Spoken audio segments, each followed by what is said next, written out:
बिस्मिल्लाहिर्रहमानिर्रहीम। अस्सलाम वालेकुम व्यूअर्स, आज हम आपके लिए लेकर आए हैं एक बहुत मज़े की डिश। ये हम बनाने जा रहे हैं कस्टर्ड आइसक्रीम, और ये होममेड होगी। बहुत बेसिक और सिंपल इंग्रेडिएंट्स यूज़ करके आप अच्छी और रीज़नेबल प्राइस में घर में खुद आइसक्रीम बना सकते हैं, जो एक बहुत हेल्दी ऑप्शन भी होता है। इसी तरह की अमेजिंग वीडियोज़ के लिए हमारे चैनल को सब्सक्राइब ज़रूर कीजिएगा और बेल आइकन को प्लीज़ ज़रूर क्लिक कीजिएगा। वीडियो को प्लीज़ लाइक और शेयर करना मत भूलिएगा। तो आइए शुरू करते हैं इसका बनाने का प्रोसीजर। सबसे पहले हम यहाँ पे लेंगे 2 टेबलस्पून कस्टर्ड पाउडर। ये वनीला फ्लेवर मैंने लिया है। आप यहाँ पे स्ट्रॉबेरी फ्लेवर भी यूज़ कर सकते हैं। इसमें हमने 1/4 कप, 1/4 कप दूध का लिया है। इसको हम अच्छी तरह से मिक्स कर देंगे कि कोई लम्स ना रहे। इसको अब हम एक साइड पर रख देंगे। यहाँ पे हमने एक पैन लिया है, इसमें हम 2 कप मिल्क का बॉईल करेंगे। फ्लेम को हमने थोड़ा हाई पर रखा है, इसे हमने बॉईल करना है और साथ साथ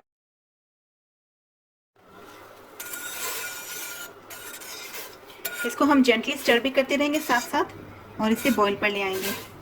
जी, तो जैसे आप देख सकते हैं व्यूवर्स कि ये पकना शुरू हो गया है, ये बॉईल पे आ गया है, हल्का पक गया है। इसको अब हम फ्लेम थोड़ी सी लो पे करेंगे और इसमें अब हम अपना कस्टर्ड डालेंगे जो हमने घोल के रखा था। इसको डालने से पहले एक दफ़ा और स्टिर कर लीजिएगा ताकि लम्स ना बने। कस्टर्ड ज़रा हैवी होता है, वो नीचे बैठ जाता है।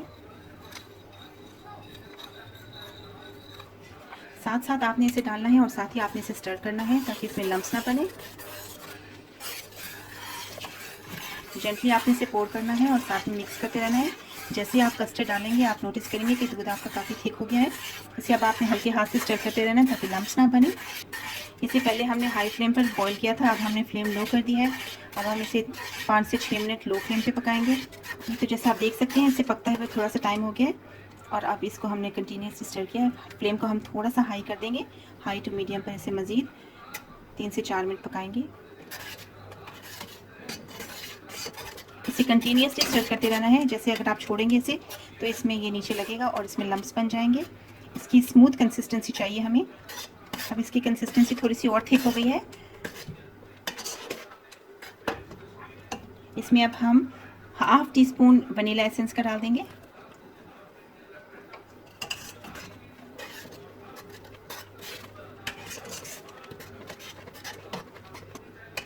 अब हम साथ ही 3/4 कप शुगर डाल देंगे इसमें और इसे हम स्टर करेंगे।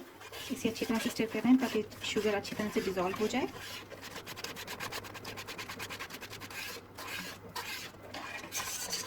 जी, तो व्यूअर्स जैसे आप देख सकते हैं इसकी कंसिस्टेंसी काफ़ी थिक हो गई है।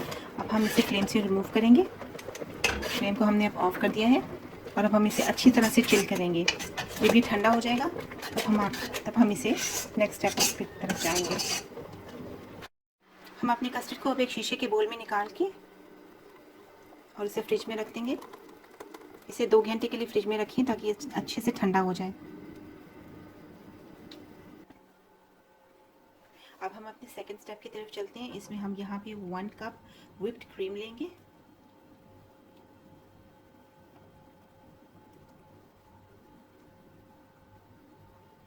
अब हम इसे हाई स्पीड पर पहले व्हिप करेंगे।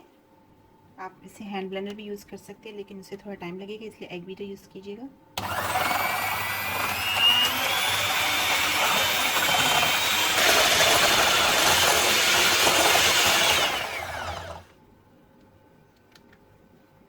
जी, तो व्यूअर्स जैसे आप देख सकते हैं कि इसकी स्टिफ पिक्स बन गई हैं। स्टिफ पीक्स बन जाए इसकी तो इसका मतलब है कि ये पूरी तरह से बीट हो चुकी है और अब ये फ्लफ़ी हो गई है।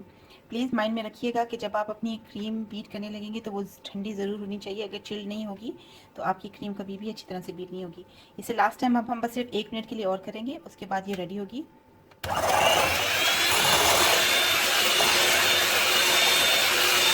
कस्टर्ड है, ये 2 घंटे के बाद बिल्कुल कूल डाउन हो गया है, ठंडा है अभी, इस वक्त चिल्ड है। इसको अब हम अपनी व्हिप्ड क्रीम में ऐड करेंगे।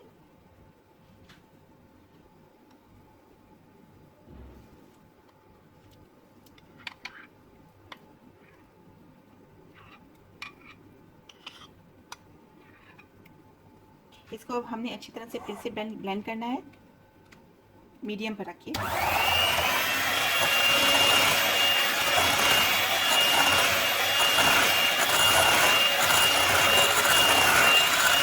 पे हम इस 1 पिंच फूड कलर का डाल रहे हैं। ये बिल्कुल ऑप्शनल है, अगर आप चाहें तो आप डालें, अगर आप ना चाहें तो आप बिल्कुल ना डालें इसे। मज़ीद हम इसे आधे मिनट के लिए और ब्लेंड करेंगे।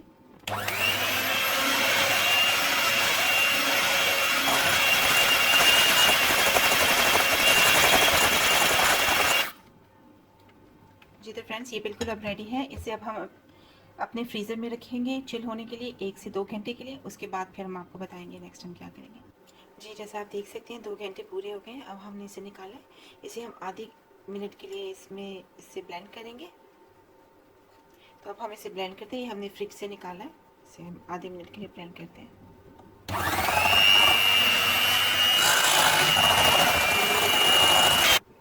फिर बिल्कुल रेडी हो चुकी है। इसे अब हम एक एयर टाइट कंटेनर में ट्रांसफ़र करेंगे और उसके बाद उसे हम फिर से मज़ीद फ्रीज़ करेंगे। 6 से 8 घंटे के लिए इसे कंटिन्यूसली फ्रीज़ करें, फिर ये रेडी हो जाएगी।